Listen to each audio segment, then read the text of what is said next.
அனுமதி அளிக்கப்படுகிறது.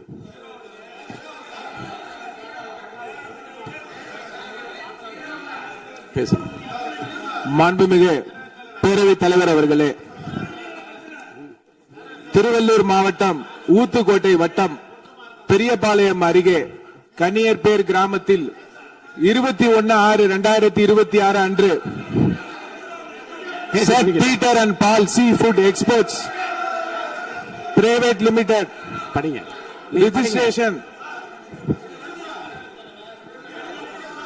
நீங்க படிங்க என்ற தனியார் கடல் உணவுகளை பதப்படுத்தும் தனியார் தொழிற்சாலையில் ஐஸ் பிளாக்ஸ் ஜெனரேட்டருக்கு செல்லும் பைப்லைன் வால்வில் எதிர்பாராத விதமாக ஏற்பட்ட விபத்தின் காரணமாக மாண்பு உறுப்பினர்கள் அமருங்கள். மாண்பு உறுப்பினர்கள் அமருங்கள். மாண்பு உறுப்பினர்கள் அமருங்கள். நானா சட்ட விதிகள்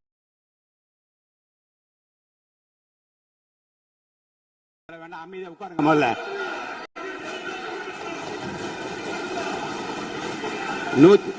110 விதியின் அரசின் சார்பில் இருங்க. அரசின் சார்பில்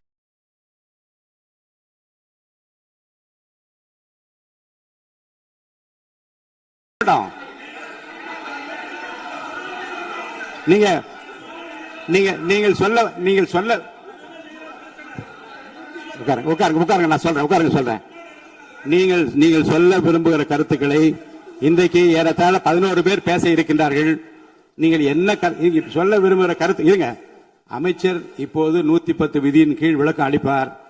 இந்த விளக்கத்தில் உங்களுக்குள்ள கருத்துக்களை உங்களுடைய கட்சியின் சார்பில் பேச இருக்கின்றார்கள். பேசுகிறவோ உங்க கருத்தை சொல்ற உரிமை நான் தருகிறேன். இந்த 0 அவர் கிடையாது. வினாக்கள் பாருங்க. பிசினஸ் அட்வைசரி கமிட்டியில உட்கார்ந்து பேசுகிற போது வினாக்கள் விடைகள் நேரமும் 0 அவர் கிடையாது என்று சொல்லிவிட்டோம். இப்போது இதை பற்றி இந்த கருத்துக்களை நீங்கள் பேசுகிற போது உங்கள் உறுப்பினர் சார்பில் எடுத்து வைக்க நான் அனுமதி அளிக்கிறேன். அப்போது நீங்கள் தாராளமாக பேசலாம். மாண்புமிகு அமைச்சர் பேசுங்க. மாண்புமிகு பேரவைத் தலைவர் அவர்களே, திருவள்ளூர் மாவட்டம் ஊத்துக்கோட்டை வட்டம் பெரியபாளையம் அருகே கன்னியர்பேர் கிராமத்தில் 21/6/2026 அன்று St Peter and Paul sea food exports private limited company என்ற தனியார் கடல் உணவுகளை பதப்படுத்தும் தனியார் தொழிற்சாலையில் ஐஸ் பிளாக்ஸ் ஜெனரேட்டர் மிஷினுக்கு செல்லும் பைப்லைன் வால்வில் எதிர்பாராத விதமாக ஏற்பட்ட விபத்தின் காரணமாக அமோனிய வாயு கசிவு ஏற்பட்டுள்ளது. இந்த விபத்தின் காரணமாக இதுவரை அங்கு பணியில் இருந்த 74 நபர்கள், 70 பெண்கள், 4 ஆண்கள் பாதிக்கப்பட்டு அரசு தனியார் மருத்துவமனையில் அனுமதிக்கப்பட்டு சிகிச்சை பெற்று உறுப்பினர் அமருங்க. இருங்க. உறுப்பினர் அமருங்க.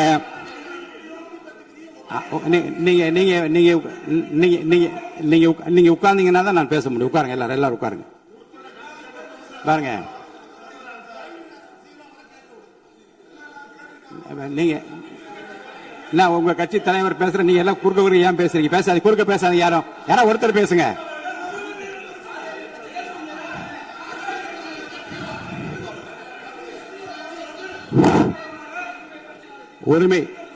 உரிமை மீறல் பிரச்சனை இருங்க. உரிமை மீறல் பிரச்சனை பற்றியும் நீங்கள் எனக்கு காலையில எனக்கு கொடுத்திருக்கிறீர்கள். அது இருங்க. அதை உரிய நேரத்தில் தான் எடுக்க முடியும். இப்போது அதை எடுத்துக் கொள்வதற்கு இல்லை. இருங்க. நான் திரும்பவும் சொல்கிறேன். உங்கள் பிரச்சனையை பற்றி முற்றிலுமாக பேசுவதற்கு வாய்ப்பு இல்லை என்று நான் சொன்னால் நீங்கள் கவலைப்படலாம். உங்கள் கட்சியின் சார்பில் பேசுவதற்கு இன்றைக்கு அனுமதி அளிக்கிறேன். அப்ப பேசுகிற போது உரிமையும் பிரச்சனையும் பேசுங்கள், கோரிக்கை பற்றி பேசுங்கள், அமைச்சர் கூறியதுக்கும் பதில் பேசுங்கள்.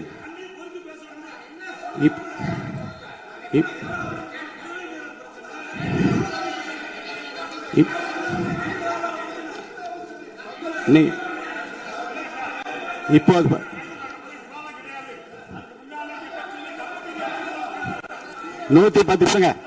110 விதியின் கீழ் அமைச்சர் இருங்க. 110 விதியின் கீழ் வேறு பிரச்சனை குறித்து அவர் பேசுகிறாரு. நீங்க அதை கேட்டுவிட்டு உங்க பிரச்சனை பற்றி நான் பதில் சொல்றேன். அது வரைக்கும் அமைதியா உட்காருங்க. பேசுங்க. மாண்புமிகு பேரவைத் தலைவர் அவர்களே, இருங்க. எதுக்கு இருங்க. இல்லைங்க இருங்க இல்லைங்க பாருங்க இல்லைங்க சபை விதிகளுக்கு உட்பட்டு தான் நடக்கிறேன். தயவுசெய்து சொல்றேன். அப்புறம் முன்னாடி அப்படி நடந்தது இவருங்க உரிமை பிரச்சனை பாருங்க உரிமை பிரச்சனை. நீங்க பதிலுக்கு பதில் பேசியா இருந்தா என்னால பதில் சொல்ல முடியாது. கொஞ்சம் அமைதியா கேளுங்க.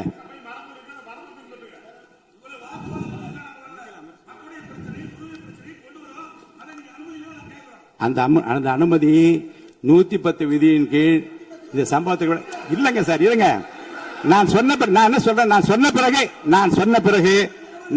சொன்ன பிறகு மாண்பு அமைச்சர் தான் நீங்க அந்த 110 விதி பேசுவார். நீங்க உட்காருங்க, உரிய நேரத்தை அதை பற்றி அனுப்புங்க.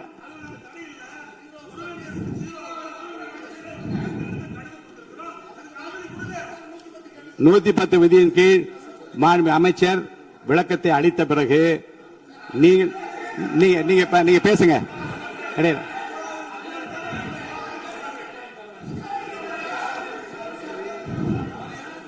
எல்லாம் ஒண்ணுதான்.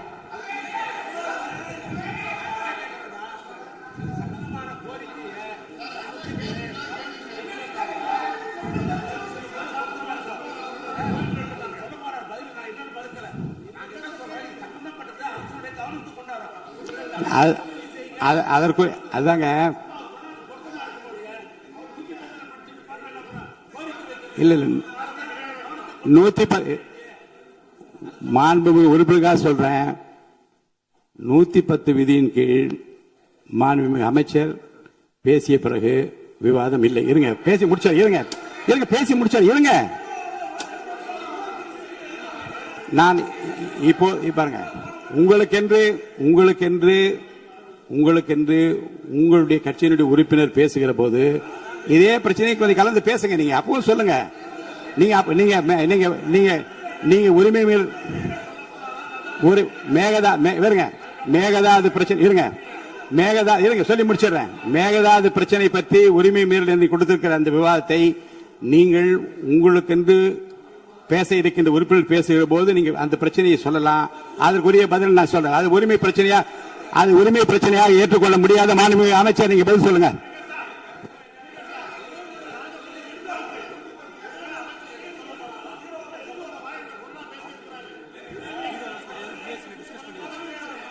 ஏற்கனவே அலுவல் ஆய்வு குழு எடுக்கப்பட்ட முடிவுபடிதான் நடப்பேன். அலுவல் ஆய்வு குழுவுக்கு மீறி நடக்க முடியாது. தயவுசெய்து அமருங்கள். மாண்புமிகு அமைச்சர், நீங்க உங்களுடைய 110 விதிகள் உங்களுடைய படிங்க. நீங்க மாண்புமிகு பேரவைத் தலைவர் அவர்களே, இவ்விபத்தின் காரணமாக இதுவரை அங்கு பணியில் இருந்து 74 நபர்கள், 70 பெண்கள், 4 ஆண்கள் பாதிக்கப்பட்டு அரசு மற்றும் தனியார் மருத்துவமனைகளில் அனுமதிக்கப்பட்டு சிகிச்சை பெற்று வருகின்றனர். இதில் 15 நபர்கள் அரசு மருத்துவமனையிலும் 27 நபர்கள் தனியார் மருத்துவமனையிலும் தீவிர சிகிச்சை பிரிவில் அனுமதிக்கப்பட்டு தொடர் கண்காணிப்பில் உள்ளனர். 27 நபர்கள் சாதாரண சிகிச்சையில் உள்ளனர். இவ்விபத்தின் துரதிருஷ்டவசமாக 5 பெண்கள் உயிரிழந்து உள்ளனர் என்ற துயரமான செய்தியினை கேட்டு அறிந்து மாண்புமிகு முதலமைச்சர் அவர்கள் மிகவும் வேதனை அடைந்து அவர்களுடைய குடும்பத்தினருக்கு ஆழ்ந்த இரங்கலையும் ஆறுதலையும் தெரிவித்துக் கொள்வதோடு முதலமைச்சரின் பொது நிவாரண நிதியிலிருந்து தலா 2 லட்சம் ரூபாய் உடனடியாக வழங்க உத்தரவிட்டுள்ளார்கள்.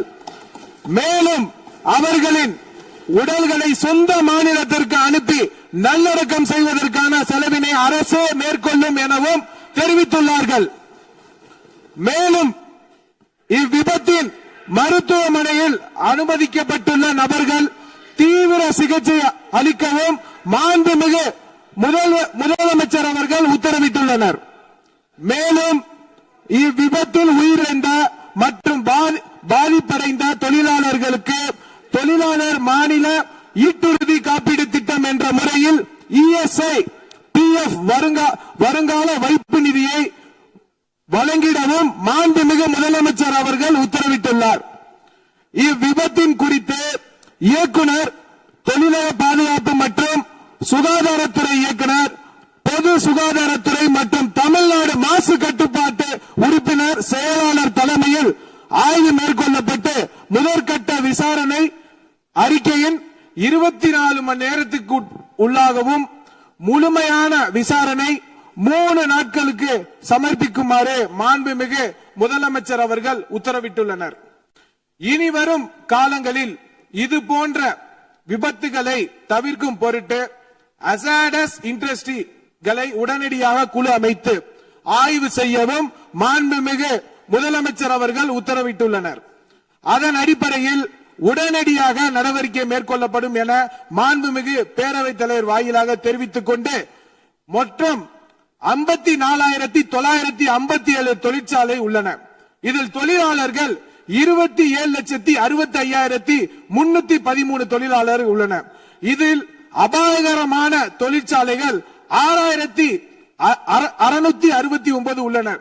இனிவரும் காலங்களில் தமிழ்நாடு முழுவதிலும் உள்ள அனைத்து தொழிற்சாலைகளிலும் இதுபோல் நடக்காம இருக்க அனைத்து விதமான நடவடிக்கையும் மேற்கொள்ளப்பட்டு சட்ட ரீதியாக நடவடிக்கை மேற்கொள்ளப்படும் என்பதை பேரவைத் தலைவர் வாயிலாக தெரிவித்துக் கொண்டு விடைபெறுகிறேன். நன்றி. அளிக்கிறேன். கொஞ்சம் அமைதியா உட்கார்ந்தீங்கன்னா அனுமதி இருங்க.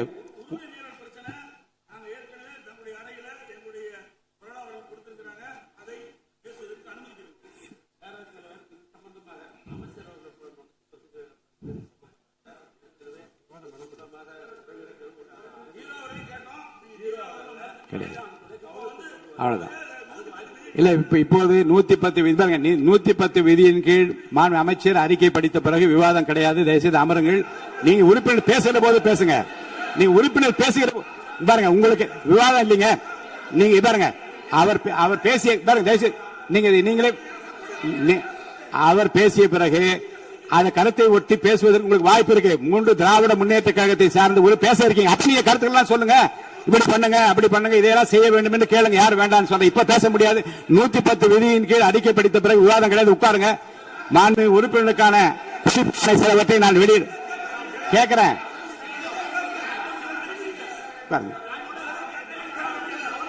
நான் ஃபைல் கொடுங்க. கரூர் பிரச்சனை மாண்பு உறுப்பினருக்கு பாருங்க எதிர்கட்சி கொறடா அவர்களுக்கு நான் ஒன்றை நினைவுபடுத்த விரும்புகிறேன். பண்ணிட்டாரு. இந்த 110 விதியின் கீழ் அவர் பேசிய பேச்சுகள் குறித்து எந்த விவாதம் கிடையாது. நீங்க கேட்க உரிமை பிரச்சனை சொல்றேன். உட்காருங்க. நீங்க சொன்ன உட்காருங்க. இல்லைங்க, உரிமை பிரச்சனை பற்றி பேசுவதற்கு நான் அனுமதி அளிப்பேன். உட்காருங்க. எப்ப தர வேண்டும் என்று எனக்கு தெரியும். தயவுசெய்து உட்காருங்க. நான் தருவேன். உட்காருங்க. அமைதியா உட்காருங்க. மாண்புமிகு உறுப்பினருக்கான குறிப்புரைகள். மாண்புமிகு உறுப்பினர்களுக்கு பேரவை நடவடிக்கை தொடர்பாக சில குறிப்புகளை நான் விரைந்து வழங்க விரும்புகிறேன். மாண்புமிகு உறுப்பினர்கள் தாங்கள் விவாதத்தில் பேசும்போது நீதிமன்ற விசாரணையில் இருக்கும் எப்பொருள் மீதும் தன் கருத்தை சொல்லவோ குறிப்பிடவோ கூடாது. அப்படி சொன்ன காரணத்தினால்தான் மதுரையை சார்ந்த அந்த உறுப்பினர் பேசிய பேச்சுகள் அவை குறிப்பில் நீக்க வேண்டும் என்று கேட்டீர்கள். நான் ஆய்வு செய்தேன். அது அவை குறிப்பில் நீக்கப்பட்டது. மேலும் உறுப்பினர் எவரையும் தனிப்பட்ட முறையில் முறையற்ற வார்த்தைகளால் தாக்கி பேசவும் கூடாது. மேலும் ஆதாரமற்ற குற்றச்சாட்டுகளை கூறி பேரவை நடவடிக்கைகளுக்கு குந்தகம் மற்றும் ஊறு விளைவிக்கும் நோக்கிலும் சர்ச்சை ஏற்படும் வகையிலும் பேசக்கூடாது. சட்டமன்ற பேரவை நடவடிக்கையில் சிறப்பாக அமையவும் பேரவையின் நேரத்தை மிகவும் பயனுள்ள முறையில் பயன்படுத்திக் கொள்ள ஏதுவாகவும் மாண்பு உறுப்பினர்கள் உரையாற்றும் போது அவ்வப்போது பேரவையின் ஆய்வில் உள்ள மற்றும் விவாதத்திற்கு எடுத்துக்கொண்டுள்ள பொருள் குறித்து சுருக்கமாகவும் தெளிவாகவும் ஷார்ட் அண்ட் ஸ்வீட் ஆக பேசுமாறு கேட்டுக்கொள்கிறேன். மாண்பு உறுப்பினர்கள் தாங்கள் பேசும்போது தொகுதி உள்ள மிகவும் முக்கியத்துவம் வாய்ந்த பிரச்சனைகளை குறித்து தங்களது உரையில் கூறலாம். தொகுதி சார்ந்த பொதுவான கோரிக்கைகள் குறித்து என்னிடம் எழுதி கொடுத்தால் அவற்றை அவையில் தாங்கள் பேசியதாக அவை குறிப்பில் பதிவு செய்து தங்களது உரையில் சேர்த்துக் கொள்ளப்பட்டு அந்த உரையின் நகல் மாண்பு உறுப்பினர்களுக்கு அனுப்பி வைக்கப்படும் என்பதை தெரிவித்துக் கொள்கிறேன். அப்படி வந்தா உரையில நீங்க என்ன எழுதி கொடுக்கின்றீர்களோ அது உங்களுக்கு நீங்கள் பேசியதாகவே கருதி அந்த உரை உங்களுக்கு வழங்க. அப்புறம் நீங்க தொகுதிக்கு போகிற போது நமது சட்டமன்ற உறுப்பினர் என்னென்ன பேசினார் என்று உங்கள் தொகுதியில் ஒரு புத்தகமாகவோ நோட்டீஸாக அடித்து மக்களுக்கு கொடுப்பதன் மூலமாக அவையில் நீங்கள் என்ன பேசினீர்கள் முழுமையாக என்பதை மக்கள் தெரிந்து கொள்ளும் ஒரு வாய்ப்பு ஏற்படும். அடுத்து மேலும் உறுப்பினர்களுக்கு மிகவும் முக்கியமான ஒரு குறிப்பு அளிக்க விரும்புகிறேன். பேரவை நடவடிக்கைகள் தற்போது நேரலையாக ஒளிபரப்பு செய்யப்படுவதால் பேரவையில் உள்ள உறுப்பினர்கள் மிகுந்த கவனத்துடனும் எச்சரிக்கையுடனும் இருக்குமாறு கேட்டுக்கொள்கிறேன். ஏனென்றால் கடந்த வெள்ளிக்கிழமை அன்று பேரவையில் சில உறுப்பினர்கள் அவையில் உள்ள மற்ற உறுப்பினர்களை கேலி செய்யும் வகையில் செய்த முகபாவனைகள் மற்றும் சைகை மொழிகள் பேசியவை கடந்த 2 நாட்களாக சமூக வலைதளங்களில் ஊடகங்களிலும் வேகமாக பரவி வருகிறது. இது சட்டமன்ற பேரவையின் மாண்பையும் கண்ணியத்தையும் குறைக்கும் வகையிலான செயலாகும். இந்தியாவில் உள்ள பிற சட்டமன்ற பேரவைகளுக்கு எடுத்துக்காட்டாகவும் நூற்றாண்டு வரலாற்று பெருமை கொண்ட இந்த மாமன்றத்தின் மரபினை காத்திடும் வகையிலும் கண்ணியத்தினையும் மாண்பினையும் உயர்த்தி பிடிக்கும் வகையிலும் பேரவையின் சில நிகழ்வுகள் நேரலையில் ஒளிபரப்பு செய்யப்படுவதால் மாண்பு உறுப்பினர்கள் தங்களது பொறுப்பினையும் கடமையினையும் உணர்ந்து இதுபோன்ற கண்ணிய குறைவான செயல்களில் இனிவரும் காலங்களில் ஈடுபடக்கூடாது என அறிவுறுத்துகிறேன். இதுபோன்ற செயல்கள் தொடர்ந்தால் அந்த செயல் அவையின் உரிமை மீறலாக கருதப்பட்டு சம்பந்தப்பட்ட உறுப்பினர் மீது நடவடிக்கை எடுக்கப்படும் என்பதையும் நான் தெரிவித்துக் கொள்கிறேன்.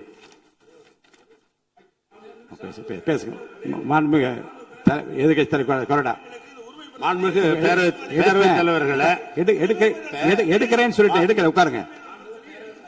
அவங்க பேசணும். எடுக்கிறேன்னு சொல்லி இருங்க. எப்ப எடுக்கணும் நீங்க சொல்லக்கூடாது. எடுப்பேன். எப்ப எடுக்கணும் நான் எடுப்பேன்.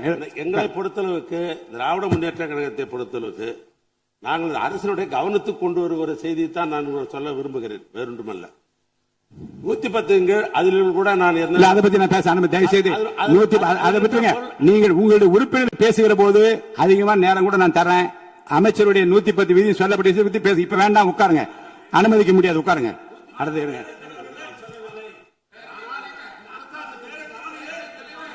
அடுத்து இப்போ இருங்க. நேரலை ஒலிபரப்பு பத்தி நான் ஒண்ணு சொன்னேன். காலையில் நீங்க ஒரு கடிதம் கொடுத்திருக்கீங்க. இருங்க.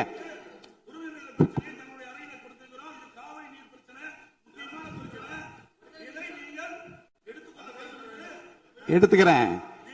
அவை முடிவதற்குள்ளாக ஒரு வாய்ப்பு உங்களுக்கு தரப்படும். இப்ப நீங்க அமைதியா நீங்க இல்ல எப்ப இல்லங்க நீங்க கடிதம் பாருங்க. ஜீரோ இல்ல. நீங்க கடிதம் மூலமா கொடுத்திருக்கிறது. எப்போது எடுக்க வேண்டும் என்பது என்னுடைய உரிமை. நான் எப்போது எடுத்துக்கொள்ள வேண்டாம் எடுத்துக்கொள்வேன். இன்று அவை முடிவதற்குள்ளாக அதை பற்றிய விவரம் கொடுக்க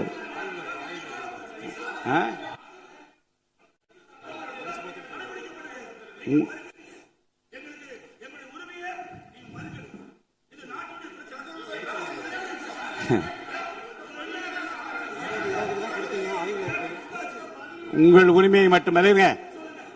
உங்கள் உரிமையை மட்டுமல்ல, இந்த அவையின் எல்லா உறுப்பினருடைய உரிமையும் தமிழ்நாட்டு மக்களின் உரிமையும் பாதுகாக்கின்ற விதத்திலே தான் இந்த மேகதாது பிரச்சனைக்கு தீர்மானம் கொண்டு வரப்பட்டது.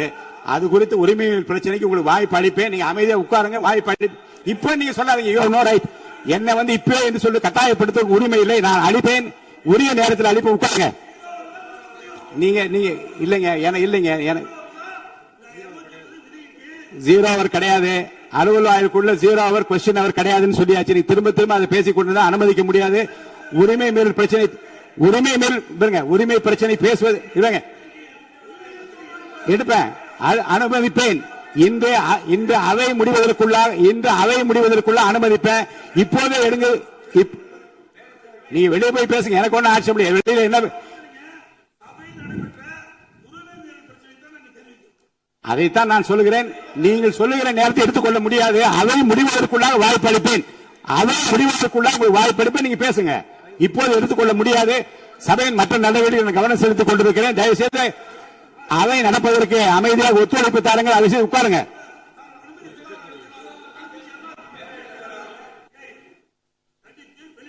உங்கள் விருப்பம். ஆமா.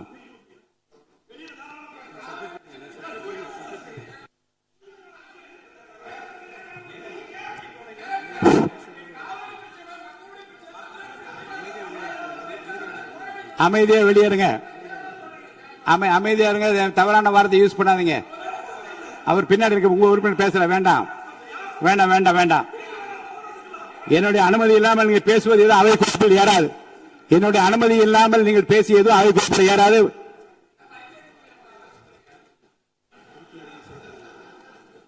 மாண்பு உறுப்பினருக்கு நான் ஒன்று சொல்கிறேன்.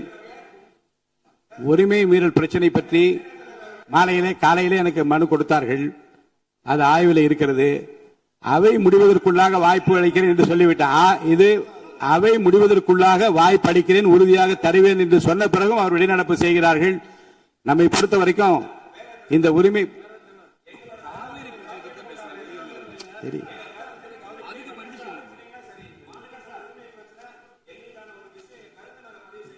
உங்களுக்கு அதே தான் பதில். நீங்க அமைதியா உட்கார்ந்து இந்த பிரச்சனையை பற்றி உங்களுடைய மாமன்ற உறுப்பினர் பேசுகிற போது அதற்குரிய பதிலை இருங்க, அதற்குரிய பதிலை மாண்புமிகு முதலமைச்சர் சார்பிலே அளிப்பதற்கு மாண்புமிகு அமைச்சர் அவர்கள் ஏற்கனவே என்னிடம் வந்து அப்படி பதில் சொல்ல வேண்டும் என்று கேட்டிருக்கிறார்கள். உரிய நேரத்தில் அவர்கள் பதில் அளிப்பார்கள். நீங்கள் பேசுகிற போது பேசலாம். உட்காருங்க.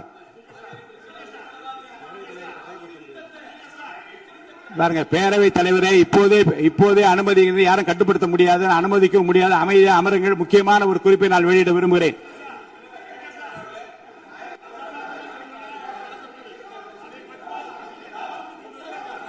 நல்லா பேசும்போது வெளியில வந்து கோஷம் போடுகின்றவர்களை வெளியேற்றுமாறு அவை காவலர்களை கேட்டுக்கொள்ள. வெளியில போய் அவங்க என்ன பேசட்டும், வளாகத்துக்குள்ள இறங்க குரல் கொடுக்க கூடாது. தயவுசெய்து வெளியே போக சொல்லுங்க. வெளியே அனுப்புமாறு கேட்டுக்கொள்கிறேன். போங்க. உறுப்பினர்களின் சிறப்புரிமைகள் மற்றும் மரபு நெறிமுறை குறித்து முக்கியமான விஷயம் எல்லாருக்காகவும், நம்ம எல்லாருக்காகவும் இதை நான் படிக்கிறேன், நான் உட்பட எல்லாருக்காகவும்.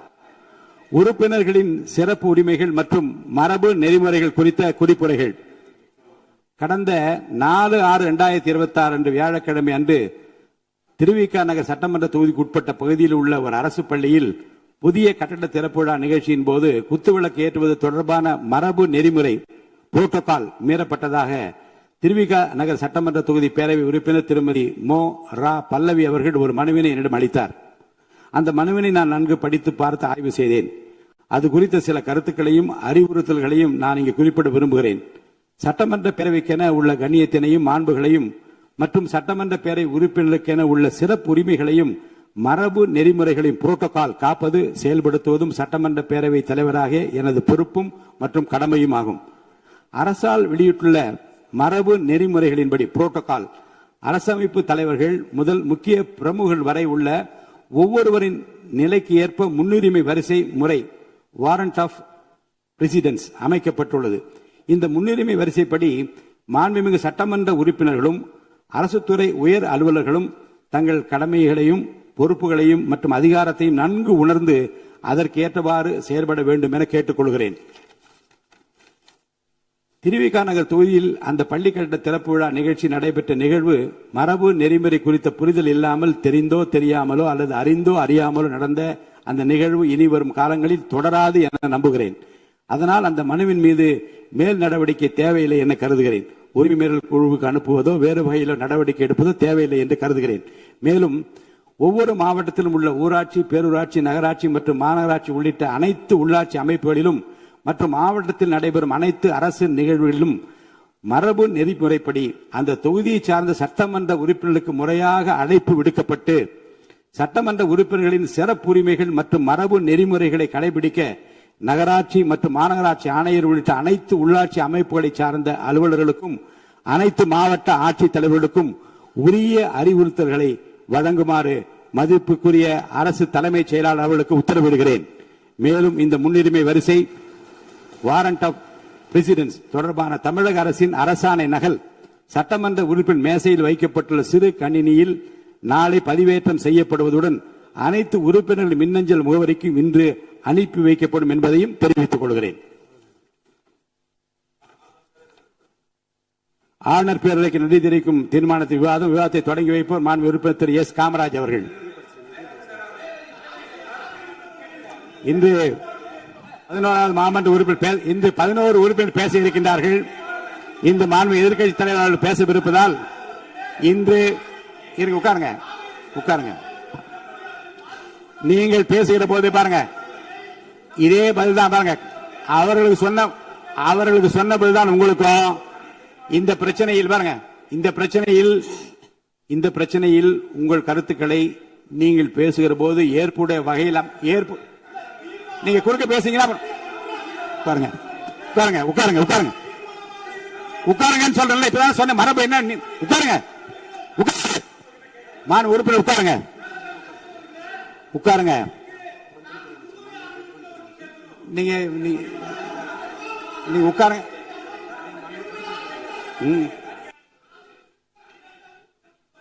இப்பதான் சொன்னேன். நீங்க இந்த பாருங்க இந்த பேரவை தலைவர் நிற்கிற போது பேரவைத் தலைவர் நிக்கிற போது உட்காரணும்னு சொல்லியிருக்கேன். நீங்க அதுதான் அந்த ஓரியன்டேஷன் கோர்ஸ்க்குலாம் நீங்க வந்திருந்தா என்னென்ன எப்படி நடந்து கொள்ள வேண்டியதெல்லாம் அழகாக பயிற்சி கொடுத்தார்கள். பேரவைத் தலைவர் நிக்கிற போது உட்கார்ல. Please sit down. Please sit down. உட்காருங்க. உட்காருங்க. உட்காருங்க. உட்காருங்க. உட்காருங்க. உட்காருங்க. எதுவும் அவர்கள் பேசுகிற எதுவும் அவை குறிப்பில் வராது.